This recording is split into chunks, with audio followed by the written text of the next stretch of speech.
Previously, in Chapter 6, Jack Barrett and Sergeant B were drawn back into the forest under orders cloaked in secrecy. What began as a containment mission quickly unraveled into something far stranger, an encounter not only with the anomaly, but with time itself. Surveillance teams monitored from afar. The mist returned. Lights danced above Capel Green. Then Jack vanished again, into the pulse. 4 Air Force personnel witnessed it, men trained for war, not the metaphysical. And what they saw, Jack's form phasing out of sequence, the beam of light descending, time collapsing like breath pulled inward, was burned into their memories. Back at command, Captain Christopher Pike watched the readings spike. Voss tried to rationalize. Huntergreen, however, moved into position. The cover story would begin immediately. No congressional hearing, no reports filed. Just layers of silence. Now, the morning after the event, Lieutenant Colonel Ross Denning was already showing signs of behavioral conditioning, trigger words embedded deep, old programming reactivated. He had led the recovery team, but now he could be used in other ways. Huntergreen took control, answering only to the CIA director. Jack was missing, again, and the anomaly wasn't done with them. Sergeant B, fragmented but still tethered, would have to return. There was no other choice. To bring Jack back, they would need to build another bubble. Only this time, it wouldn't be an accident. It would be an invocation.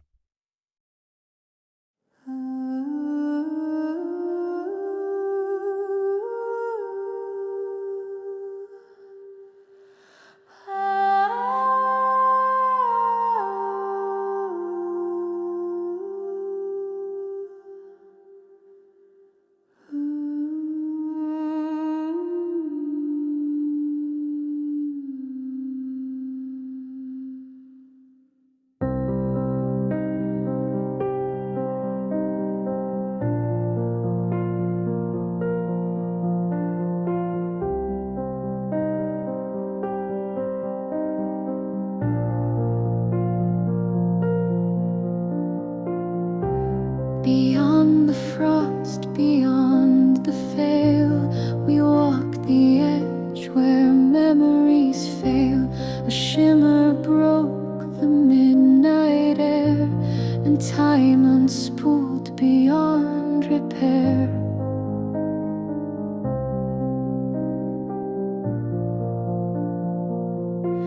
Through the rift we lost our name, carried by return in flame.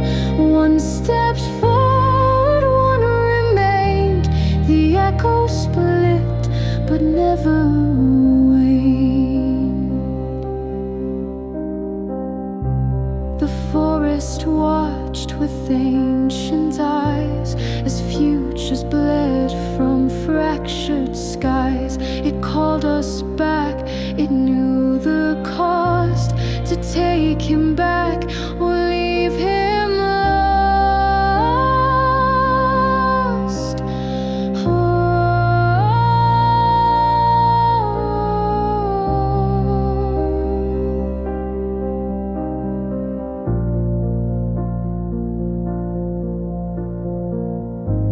The shadow moved, the truth deceived, but something greater was conceived. In that stillness something spoke. You are the fracture and the cloak.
The cover-up began before dawn. Within hours of Jack Barrett's disappearance into the second anomaly, command channels erupted in controlled chaos. The 5-man Air Force team dispatched by the wing commander consisted of Captain Devin Haynes, Technical Sergeant Luis Moreno, Senior Airman Trent Vickers, Airman First Class Neil Avery, Lieutenant Colonel Ross Denning, team lead. Each had witnessed what could only be described as a rift in the forest, a shimmering pocket where light bent, time slowed, and Jack Barrett vanished before their eyes. A white-hot pulse had expanded outward. Sergeant B had tried to pull Jack back, but it was too late. The light collapsed into itself, leaving only frost and silence. Lieutenant Colm Denning, though experienced, stood paralyzed. His eyes locked forward as if waiting for a command that never came.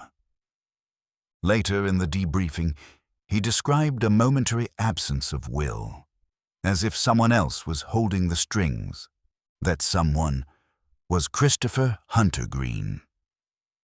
Back at the secure wing of Martlesham Heath, Dr. Voss and Pike scrambled to draft a containment narrative, but Huntergreen took control.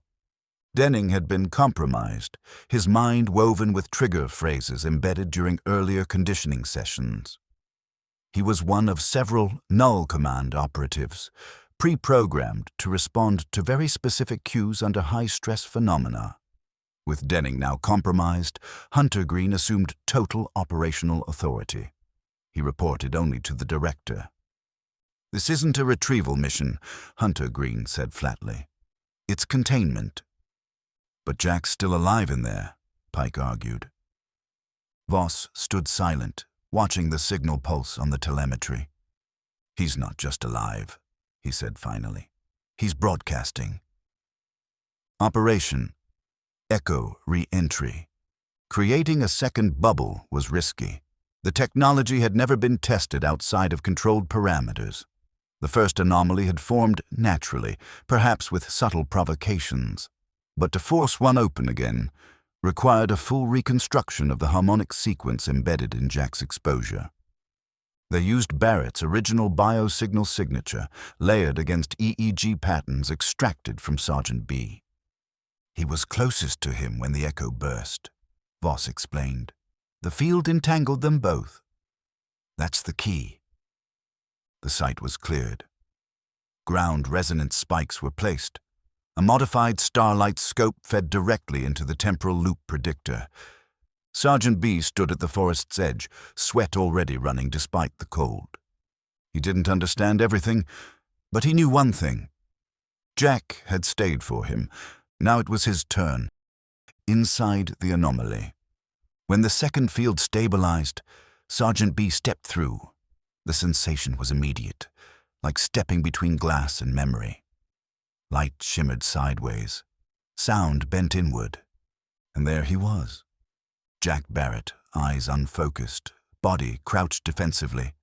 His breath came in sharp bursts, unaware of where or when he truly was. "Jack," Sergeant B called out. At first, no response. Then Jack turned. "You came back. Let's get out of here." Behind them, the light pulsed. The air screamed. Aftermath. The 5 team members were debriefed, memory muted, and reassigned. Official logs would show nothing, just a training exercise. Radar glitch, misidentified aerial event. But each of them knew the truth. And now Huntergreen had control. The forest would never give them answers, only thresholds, and Jack Barrett had just crossed his second. They brought Jack back, not with ceremony, not with understanding, just light and a terrible silence. He collapsed in the clearing, eyes wide but unfocused, the frost beneath him untouched by time. The others stepped back, unsure whether they had retrieved a man or something transformed. Sergeant B stood over him, trembling. He had heard the signal again, but it wasn't a voice this time. It was music, distant, harmonic, structured like language. Inside the debriefing chamber, Voss watched Jack's vital signs return to human range. Barely. "We don't understand what we pulled out," Pike admitted. "No," Voss said quietly, "but it remembers everything." Huntergreen issued the next directive before the room cleared. Jack Barrett would never be the same. Neither would Earth, because whatever reached through that aperture wasn't done. It had simply been mapping its return. Next, in Chapter 8, Shadow Mirror, Underground Site Delta, a secure decontamination bay. Jack stands before his own reflection, but it doesn't move with him. A shadow behaving independently, a consciousness behaving collectively. The CIA launches an internal investigation as Project Mirrorlink is reactivated. Shared visions, echoes of selves. The phenomenon is stabilizing and responding. But across the sea, Soviet monitors intercept anomalous radar echoes near Capel Green. Jack is about to meet his future again, inside a structure that was never built by humans, and one message reverberates through the resonance field. You're already inside.